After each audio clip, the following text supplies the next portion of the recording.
Hi guys! Magandang gabi! Welcome back po dito sa Gandara SIU channel for showbiz update. Andito na naman nga po akong muli nagbabalik ang nagmamaganda ninyo kachismosang Kimpao. Wala na pong iba ang lokaret na si Gandara upang magatid sa inyo ng latest update and fresh happenings patungkol kina Kim Chiu and Paolo Avellino. And para nga po sa gabing ito, so ayan ang tatalakayin natin pag-usapan. Syempre ang panahon ngayon, grabe, ang dami po talagang binabahang lugar. Si Kim Chiu napakasipag, panay pa rin po ang pasok sa Showtime. And syempre ang kaarawan ng anak po ni Paolo Avellino. Pero bago po ang lahat ng yan, sa mga hindi pa po nakaka-subscribe dito sa ating channel, pakiclick lang po tayo ng subscribe button natin at notification bell na nariyan po sa baba para mag-i-updated po kayo at ma-notify tuwing may bago po tayong chika at balita hinggil sa Kimpao. Basta po mga balita na may kinalaman kina Kim Chiu and Paolo Avellino, sagot na natin yan. And bilang pasasalamat sa mga commenters natin, narito po at meron akong ilang napiling comment na basahin ngayong gabing ito. So hayaan po ninyo na basahin ko sa inyo ito ngayong gabi. So unang komento mula po kay Madam Leoncia Talian. Magandang gabi po sa inyo. So sabi niya, many like Kim, not only she is beautiful but because of ugali. Besides, she knows how to inspire people to become better. Very lucky the man who will be her husband. O kayo, tanungin ko na kayo. Okay, andito na lang rin po tayo, tag-uusap na lamang rin naman. So, palagay ninyo sino na itong lucky man na magiging husband ni Kim Chiu. Hoy, kung akong tatanungin sino pa ba? Siyempre, ang napaka-poking si Paolo Avellino. So, ayan, baka may mag-comment dito ng iba, ma-surprise tayo. Charot. Anyway, pa-comment na lang dyan sa baba. And naniniwala naman ako na tayo po ay pagbibigyan ng tadhana. Hoy, lakas yarn. Anyway, sabi naman dito ni Madam Norma Cole, magandang gabi. Ay, bashers, tigilan nyo na ang Kimpao. Bakit kayo naiinggit sa taong hindi naman kayo inaano? Bahala na ang management sa kanila. May tiwala ang ABS-CBN kaysa iba, gets nyo? Nabisit si Madam Norma Cole. Siguro tungkol ito sa bakit Kimpao na naman ang may project. So wala sa kanila may tiwala po ang ABS-CBN na ibigay itong project na to. Malaking project to kasi action to diba? Suspense action.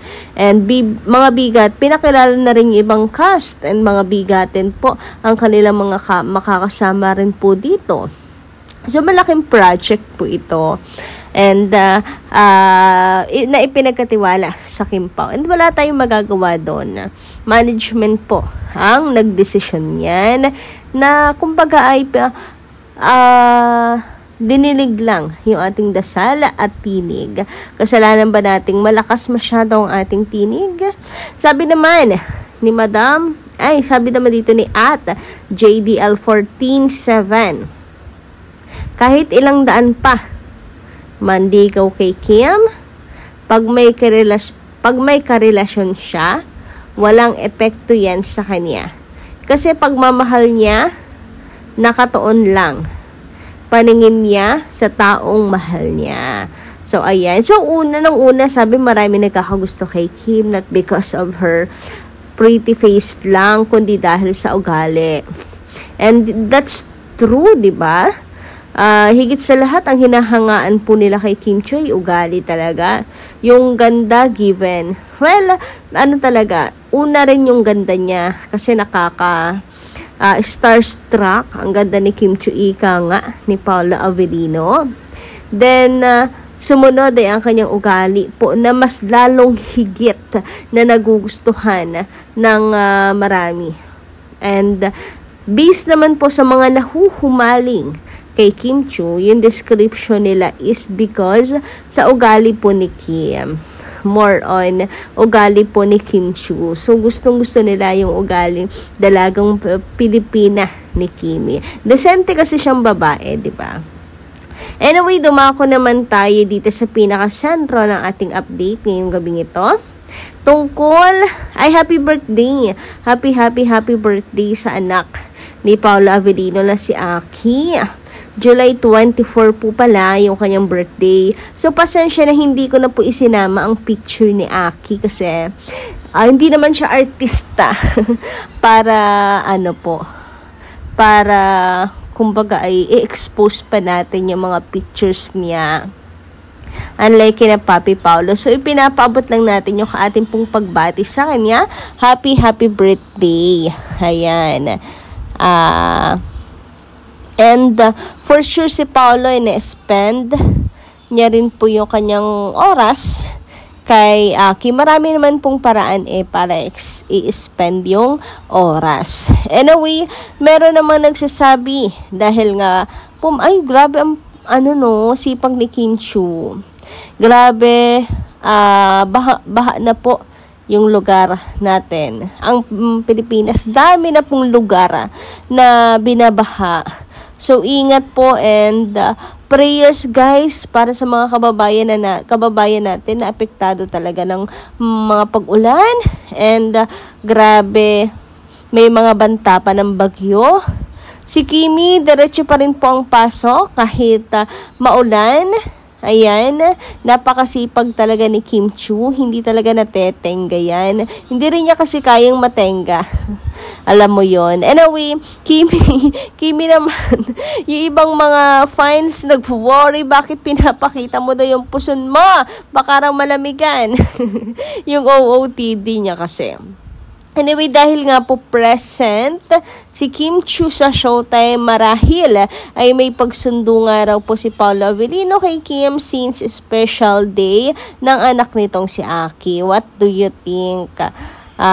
Comment kayo kasi daming nagsasabi niyan. But yung iba naman it's because para safe nga rin at sigurado siya kay Kim Chiu kasi nga masama po ang panahon. Maigi na rin nga nang nasa tabi niya si Kim Chiu na sinusundo niya or hinahatid, etc. kapag papasok siya ng Showtime. Yung iba naman, basta't malaman lang daw nila na inaalagaan at sinusundo ni Pao si Kim, masaya na daw po sila. Pero wala pa po tayo nakikitang pictures o wala po nag-i-splok, naglalapag po ng kuha ng dalawa. Anyway, ayun, yan po ang ating mga latest chika. Samantala, yung iba naman curious, paano daw kaya nagse-celebrate ng birthday si Aki? Guys, para lang po sa akin tulad ng sinabi ko. Si Aki naman po ay labas sa show business. So, wag na nating panghimasukan yun kung paano nag-celebrate ng birthday yung bata, di ba? Kung may maglapag ng mga pictures, ayan, let's just greet him ng happy birthday. Yun lang. About naman po sa Kim Pao.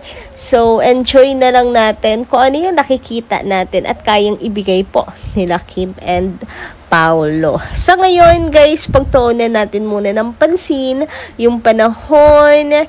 Syempre, pag-pray din po natin si Kim na talagang pumapasok pa rin po sa trabaho. Lahat ng pumapasok pa rin po sa trabaho kahit masama po ang panahon.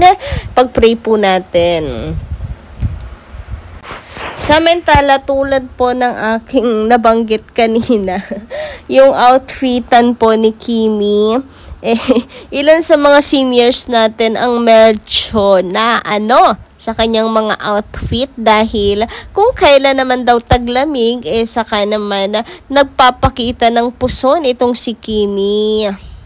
Ayan, okay lang daw sana yung dress na medyo maikli, pero at least tago daw yung puson. Ngayon naka-jacket nga, pero kita naman daw yung puson. Naku, baka malamigan daw si Kimi. So, ang dami nag-worry. Ayan, lalo na't malamig din daw sa studio. Naka-aircon. Pero guys, parang sanay naman na po si Kim Chiu. Ano?